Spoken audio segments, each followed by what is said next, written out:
2 ঘন্টা ধরে ওই জায়গায় দাঁড়াইছি আমরা 2 ঘন্টা ধরে কেউ ছাড়েই না জায়গায় ছাড়েই না। এটা কোন ধরনের মিছিল? মানে ব্যাপক ক্ষতি হচ্ছে গাড়ি চালাতে। এই যে 1 ঘন্টা ধরে বসে রয়েছি, পরে উল্টো দিক দিয়ে মানুষ এসে অ্যাম্বুলেন্স বা অন্য অন্য গাড়ি এসে আটকাই দিছে না, 1 ঘন্টা ধরে যাইতে পারি না।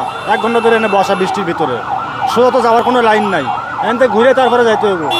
1 ঘন্টার উপরে হয়েছে বৃষ্টির ভিতরে বসা। এবার কত দুর্ভোগ মানুষ, পিছনের দিকে তাকায় দেখেন আপনি কত মানুষ এখান থেকে, মনে হয় পিছনে 1-2 কিলোমিটার জাম বেঁধে গেছে। আমরা এইখানে বসে চালাতে পারতেছি না, পিছনে মানুষ কী করবে? খালি অ্যাম্বুলেন্সগুলো ওইদিকে তাকায় দেখেন কত অ্যাম্বুলেন্স দাঁড়ায় রয়েছে, যেতে পারে না। ইনকাম কম মানে সকাল থেকে এই পর্যন্ত 300 টাকা ইনকাম করতে পারেনি, গাড়ি জমায় 450 টাকা। কোথা থেকে দেবো এই গাড়ি জমা? এগুলোর জন্য দায়ী কে? এই ব্যাপারে আমি কি বলতে পারি, কারণ এখন তো নিজেরাই ভুক্তভোগী হয়ে গেছে, সবাই নিজেরই দোষ। আমরা কি স্টুডেন্টরা, আমার বোন 2 ঘন্টা ধরে লন্ডন থেকে এসে বসে আছে, হ্যাঁ, তারা এখন আসতে পারতেছে না। 2 ঘন্টা ধরে ওই জায়গায় দাঁড়াইছি আমরা 2 ঘন্টা ধরে কেউ ছাড়েই না জায়গায় ছাড়েই না। এটা কোন ধরনের মিছিল? এরা দেশের জন্য, দেশের উপকার করতেছে না ইয়া করতেছে, আর সমস্যা করতেছে তারা। আমার বোন লন্ডন দিকে আসছে, আরও 2 ঘন্টা হয়েছে, হ্যাঁ, আইসা এয়ারপোর্টে বসে আসছে, না হলে 2 ঘন্টার বেশি হচ্ছে, হ্যাঁ, 24 ঘন্টা ট্রানজিট করে যে আইসা বসে 2 ঘন্টা, তাহলে হ্যাঁ কেমনি ভালো লাগবে?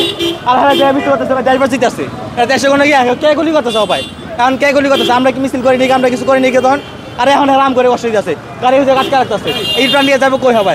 এটা বোতারই একটা ইয়ে আছে না, এরা কিছু বোঝে না ভাই। মাল খায় আমি বাসন বুসন দিতেছে, মানুষের অসুবিধা কোনো কি মানামুনি হইতেছে না, কি করতেছে না করতেছে বুঝতেছি না ভাই। আমাকে তো অসুবিধা হইতেছে পুরা ভাই, বৃষ্টিতে ওই রাস্তা বন্ধ, পুরা জাম টাম লাইকা পুরা অস্থির হয়ে হালায় মালমুল খায় মনে হয় ভাষণ দিতেছে ভাই।